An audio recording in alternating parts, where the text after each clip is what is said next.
Hi, everybody. It's Jermaine and Katron from One Umbrella Marriage. So today what happened? So today we're outside. As you can see, we tried to do something different than being in our house, but it is proven to be difficult. So if a child comes running up, please forgive us. We brought our kids with us. Um, but so it's summer, and we just wanted to be outside and do something different. So today we're talking about what? Playing fair, or really not playing fair, because we took the premise of when you were growing up, you're taught as a child to play fair. So if somebody has your toy, it's like play fair, do the right thing. If they treat you bad, you treat them bad. If they treat you good, then you treat them good. And we've all heard the saying.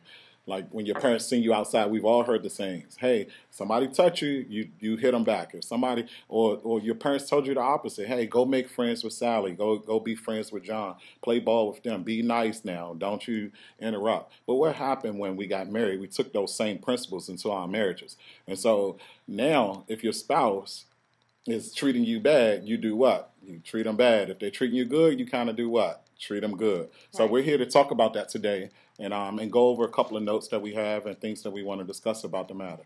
Yeah. So, like Jermaine said, we have this philosophy that we grew up with in life that as long as you treat me good, I'm going to treat you good. And that really doesn't work well in marriages. And we all know that by the conflicts that we've had. We took a survey on our One Umbrella Marriage page on Facebook to ask people where they struggle. And a lot of people have certain issues that they struggle with and the way that they respond when they have a conflict in your marriage. Conflict in marriages is unavoidable. You're going to have them. We're two different people. We don't think the same. We didn't grow up the same. We didn't grow up in the same house, even if we did. I mean, all of our children are different. We have 4, and each of one of them has a separate personality. None of them are similar. And none of them are the same. So everybody has different ideals. And we bring those into our relationships and into our marriage. But they all, sometimes they don't always mesh. So you're going to have conflict. But what happens? What are you supposed to do when you don't treat me like I think you should?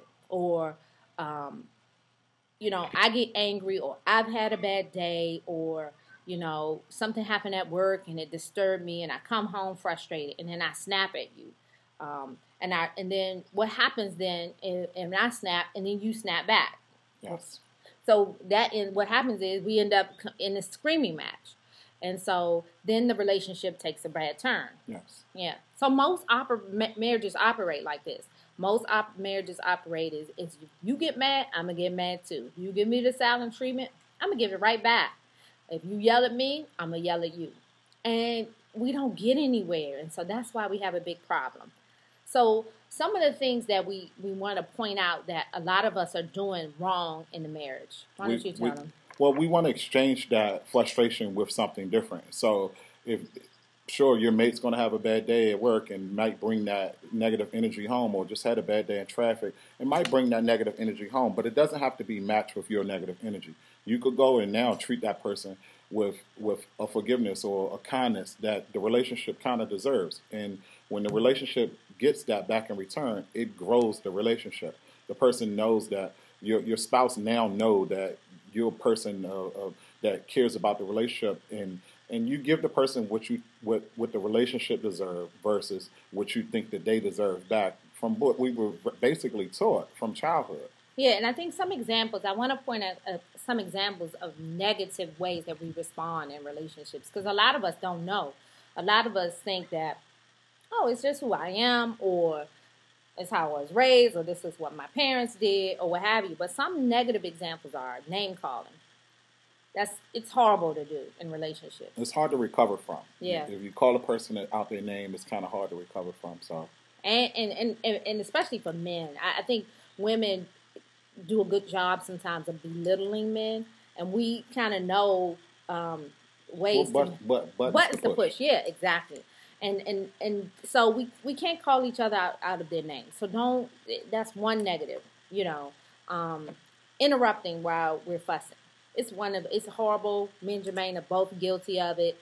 And everybody deserves time to speak, because a lot of times when people want to talk, for men, it takes a lot of energy for a man to build up the courage to come and talk about some things, and to be interrupted, it almost says that what I'm saying is invaluable. So we have to work on that as people, guys, to not interrupt each other along the way. Yeah, blaming or accusing. Pointing the fingers. Pointing the fingers. It's a big deal, and a lot of times we do that in relationships. Like, we blame the other person for why we did stuff. Well, just for everything. A lot of couples that we talk to and meet with, you'll see the first thing that they say is, my mate this, my mate that, and they're blaming the mate for all of the problems in the marriage. But it's typically both people's fault in most cases. Even if the one person was wrong, by the time it escalates, everybody had a shot at being wrong. Right, so you cheated because I wouldn't do something, or anything, you know. No, because you responded to me in a negative way, then I responded. So it's whose fault is it? And so it becomes both people's fault because you responded in such a negative way back to the person. I wasn't in a bad mood, but because you said something to me in a bad way, then I became in a bad mood. Right. So then both people end up being wrong. Yeah. Cussing, that's a big... You may cuss, but when you cuss in an argument, it magnifies it that much more. Because it's typically not your spouse love language. Yes. We have to operate and speak to each other under our love language. If your spouse loves to be talked to with curse words, then that's okay. But I doubt that is the case in many situations. Sure. Yelling, lots of people yell. I think it's one of the worst things we could do, because once you start yelling, nobody can get heard. And most people think that they're yelling to gain control when you really lose all control when you have to yell at your spouse. You actually give up your control to yell at them. Yeah. Sarcasm. I'm not a big sarcastic person, but I can be. But sarcasm is a way that ruins arguments also, because it makes the other person feel like it's another way. I think for me, it's another way of just making you feel little or small. So I think sarcasm is I think people hide behind sarcasm to show that they're not bothered by the situation or bothered by the issue at hand. And I think people hide behind the sarcasm by doing that. And I am a sarcastic person, and for the past 4 years I've worked on it. I'm not I'm pretty good at sarcasm, so I have to bring my degrees down and not do the sarcastic thing. And it's definitely my approach not to argue. So I might use sarcasm so I won't yell, so I won't curse, so I won't do some of the other things that Katron mentioned. I might use sarcasm just so I won't do those other things, so that I could tell myself, oh, well, at least I didn't yell at you, or at least I didn't curse at you, or those things. And I would use sarcasm, but it's still not the best thing to give. It's not a love language for her, and it's still not playing fair. And so today we're dealing with playing fair. We're dealing with not playing fair. Not playing fair, yes. Right. So, and the last one is saying you always or you never. That's a big one, because people always do this. Like, you're always this, or you're always that. Well, nobody is always anything. So, and then people end up fighting for words. Yes. When you do that, because like, I'm not always, yes. And then it takes the argument to. It's the easiest fight. Right. Yeah, because it takes it somewhere else, and that's not really what you're dealing with. So saying you always, you never, giving generalizations is horrible in a conflict. Yes. Being physically intimidating or physical at all, it's terrible. And having physical fights when you have conflict, I really think it puts another spirit within your relationship that doesn't need to be there. And it's not good for your kids. So anytime you got to get physical, I think you need to separate. If you feel like you got to get physical with somebody, you probably need to take a chill pill or go somewhere else, go to another room, leave the house. It's not good to walk out, but if you feel like you're going to get physical, you probably need to walk out. Right, to cool down. Yeah. Because you shouldn't put your hands on anybody. Plain and simple. It just takes your argument to a different level and your relationship to a different level that you don't want to have in. Yeah, and I think it goes for both sexes, too. I think that a lot of women are physical these days. So I think it goes for both sexes. And I think that women can think that they could get away with it a little bit more because, you possibly think that your punches don't hurt a man, but it hurts your ego. I'm about to say it hurts the ego. Yeah. So that, and men have a lot of pride. Yeah. Bringing up the past. That's another big no-no. Actually, somebody on our marriage page, somebody actually wrote that in. Because it wasn't on our list. But that is a big one. Bringing up people's past is a reminder. It's just dredging up old stuff, and all it does is show unforgiveness.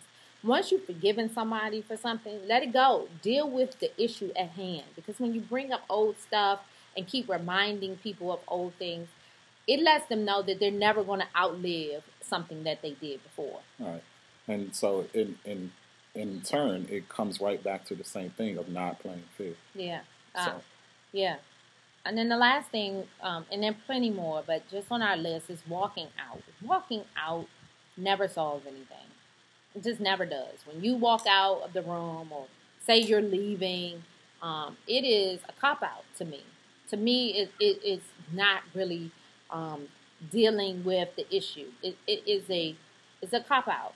Let your spouse know that every time that you get upset or something happens and the marriage or something becomes too difficult, that this is the way that you're going to handle it by leaving and escaping from the problem.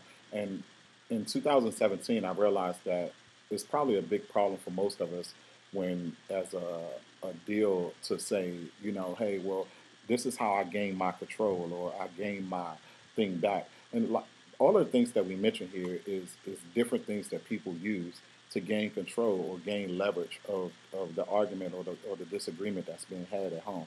So by leaving out, you're saying, hey, I don't want to fuss, I don't want to be sarcastic, but you might be the person that leaves. So learn how to discuss the matters, learn how to discuss them with resolution in mind. Yeah. And without leaving out. Yeah, because marriages work better when we put aside what the other person deserves and we respond by giving them what they need. Because a lot of times, an argument, I might be hurt by something else. So if I had a bad day at work and I snap at you and you snap back, that's not really what I need. What I need is an ear, maybe, someone to talk to. Maybe I need a hug. Maybe I need a nice dinner. Maybe I need a bath. Maybe I need you to do something nice for me. So instead of responding, and we always typically in our relationships, when our spouse fails us or responds in a manner that we don't like or we don't think we're deserving of, we need to learn how to rise above. You know, Michelle Obama's, when they go low, we go high. That's pretty much what you got to do in marriage. A lot. One person has to take another approach. And I think it's a learned behavior. I think that we have to retrain ourselves to learn that that's necessary in our marriage. We have to learn that that is necessary to go into your marriage and say, hey, I just got some new information today, and this is how we need to respond in our marriage to that it's just new information that you need to do.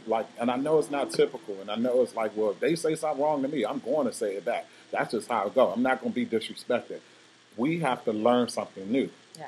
Today's a good day to learn something new. Yeah, and I love how the other day Jermaine and I had a spat. I was short with him, and he was like, "Babe, you don't have to, respond to me that way." And I just got quiet. But what wonderful thing that he did was when I got quiet, he just grabbed my hand to let me know that it was okay. We were okay. And that, it wasn't going to be, how in the past we've dealt with stuff where he gets silent or he gets upset and then I get upset and things like that. Sorry to cut you off, but and I was offended. I was offended that she snapped. I was offended that she talked to me in an aggressive tone. Yes, I was offended. But I also didn't want to curry the attitude for the rest of the day. I also didn't want it to be for it to be a petty problem to be throughout the day or throughout the week even, And so even though I didn't have the words to say because I was offended and I didn't like it, I didn't want to let that ruin us. So I reached over and just held her hand to let her know that, hey, today is a different day and we'll get back to normal, and it just took a car ride home and we were kind of cool back to normal. But I think she smiled. I looked over and seen her smile, but, and normally we'll have to fight a little bit more for leverage. So I'm just telling you guys that I made a decision to do something different, and that's the case. And So. I'm sorry, the computer went out for a second. I hope y'all didn't notice that. So our faces might have got crazy. But we all have to make a resolution to do something different. Yeah. And we're going to wrap this up real quick. But we want to just say, is when we rise higher, even when our space offends us, hurts our feelings, whatever, when we choose to take a different stance, it's when we're most like God. It's when we're most giving grace. And that's what we have to do. We have to choose to give grace. We give it to our boss. We give it to our girlfriend, our guy friend. We do it. But with our spouse, we keep fighting. But we have to give the same grace that we give to other people. We got to bring it home. And if we don't give that grace and that to your spouse, what happens is the relationship it keeps taking a hit and it keeps taking a scar. Yes. And your relationship doesn't grow. And your marriage was designed and meant for you guys to build with each other. And you can't build if you're always frustrated with each other and always having a problem. So we have to hurry up and get past some of these little small petty things so that our relationships can grow and it can get to a happy place. But if we keep going through conflict, it just destroys the growth in the relationship. So we want to grow and we want to build together. You know, can you imagine trying to build something with somebody that just drives you crazy?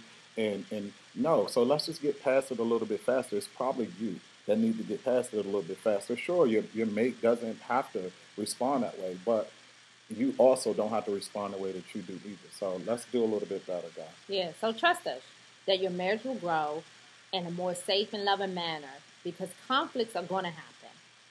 And if we keep having these scars, if we don't change the way we behave when we have conflicts, then your marriage is going to deteriorate. And you don't want that. You want, like Jermaine said, you want it to grow. But we can't grow when we're constantly bumping heads. We can't grow when we're not speaking. We can't grow when we're not getting along.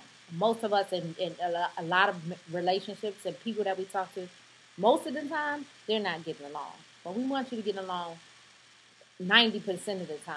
And then 10% of that be things. You're going to have things. Trust us, you're going to have things. But it's the way you get over those things and through those things. And the faster you do it, the faster you can get on to enjoying life and having a great life and a great marriage. So, thanks everybody. I hope it all works. We have a fly that's disturbing us, but have a good week. Enjoy your 4th. What was that face?